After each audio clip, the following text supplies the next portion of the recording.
Hello everyone, जय श्री कृष्णा। कैसे हैं आप सब। आज इस वीडियो में हम आपके साथ शेयर करने वाले हैं नवरात्रों में हम शाम को पूजा कैसे करते हैं, माता रानी को हमें भोग में क्या लगाना चाहिए शाम को, साथ ही में हमें क्या शाम को डेली अग्यारी भी करनी चाहिए। संपूर्ण विधि इस वीडियो में मैं आपके साथ शेयर करूंगी। तो देखिए, सबसे पहले मैं आपको बताती हूँ, जो हम सुबह पूजा करते हैं उसका भोग प्रसाद हमको पूजा होने के 10 से 15 मिनट बाद हटा लेना चाहिए। भोग प्रसाद को ज़्यादा देर तक ना रखें इसके पास मंदिर में, ठीक है, चौकी पे। अगर आपने नहीं उठाया तो आप थोड़ा जो है ना 1-2 घंटे बाद भी उठा सकते हैं।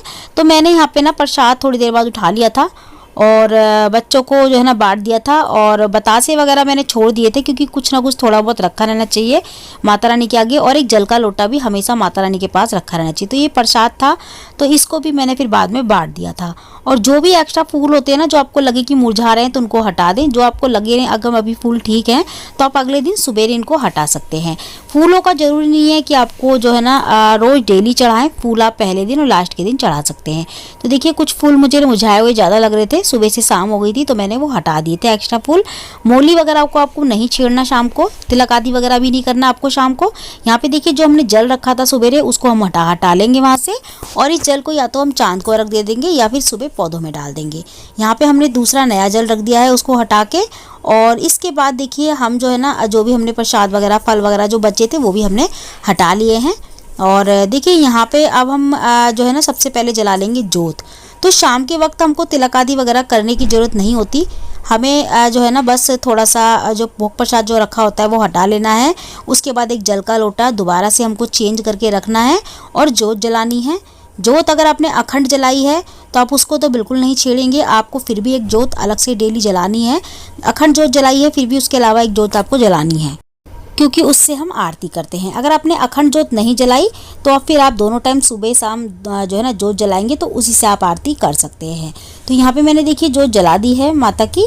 उसके बाद अब मैं भोग रखूँगी। तो भोग में देखिए, जो भी आप शाम को बनाते हैं ना अपने लिए, अगर आपने पूरे 9 दिन के व्रत रखे हैं, पूरे 9 व्रत रखे हैं माता रानी के, तो आप जो भी फलाहारी में बनाते हैं, जैसे जो भी फलाहारी आप खाते हैं या बनाते हैं, कूटू के आटे की पूड़ी, कचौड़ी, या फिर आप दही आलू जो भी खाते हैं फलाहारी, वो आप माता रानी के लिए पहले थोड़ा थोड़ा निकाल लें। जब भी आप बनाएं उसमें से सबसे पहला खाना आप माता रानी के लिए निकाल लें। उसके बाद जो है ना बाकी के लोगों को आप दे सकते हैं। पहले माता रानी के लिए थाली में थोड़ा थोड़ा सारी चीज़ें निकालें। और जल का, माता रानी के भोग में हमें जल का बर्तन भी अलग से रखना है। तो यहाँ पे देखिए, हम जोत जलाने के बाद माता रानी को भोग लगाएंगे। पहले हम भोग दिखा देंगे खाली माता रानी को। हमें भोग ये नहीं कि इसमें से तोड़ तोड़ के हमें माता रानी के मुख तक ले जाना है। माता रानी को थाली दिखा देनी है। हमें अपने मन में बोलना है कि माता रानी दृष्टि भोग लगाओ, दृष्टि भोग लगाओ, इस तरीके से बोल के हमें थाली को वहीं रख देना है माता रानी के पास। उसके बाद हमें आरती करनी है। आरती हमें जितनी भी करनी है हम कर सकते हैं। 5 आरती कम से कम करनी चाहिए। अगर 5 आरती करने का समय नहीं है आपके पास तो कम से कम 2 आरती करें।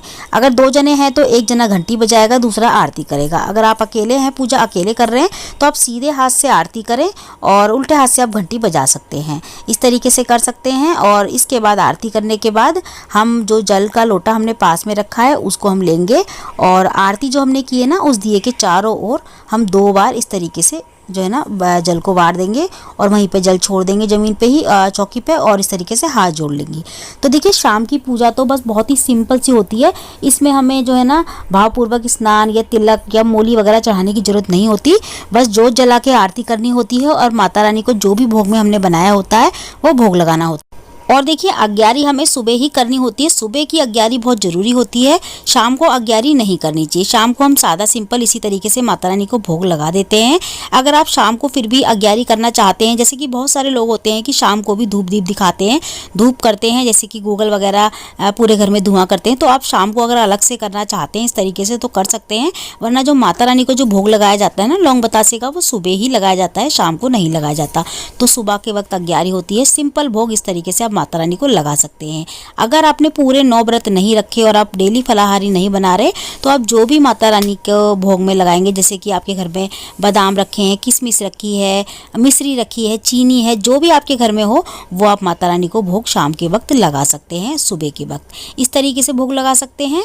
और फ्रेंड्स, इसी तरीके से होती है शाम की पूजा, बहुत ही सिंपल तरीके से। बस सुबह की पूजा में थोड़ा सा वक्त लगता है, क्योंकि उसमें हमें भगवान को भावपूर्वक स्नान, मोली रोली सभी चढ़ानी होती होती है, अग्यारी करनी होती है और उसमें थोड़ा सा वक्त लग जाता है। बाकी शाम की पूजा में बिल्कुल भी वक्त नहीं लगता, बहुत ही सिंपल सी पूजा होती है। तो शाम की तो इसी तरीके से हमें करनी चाहिए डेली माता रानी की पूजा पूरे 9 दिन तक। तो आज की वीडियो में इतना ही, मैं मिलती हूँ अगली वीडियो में। जय माता दी, राधे राधे।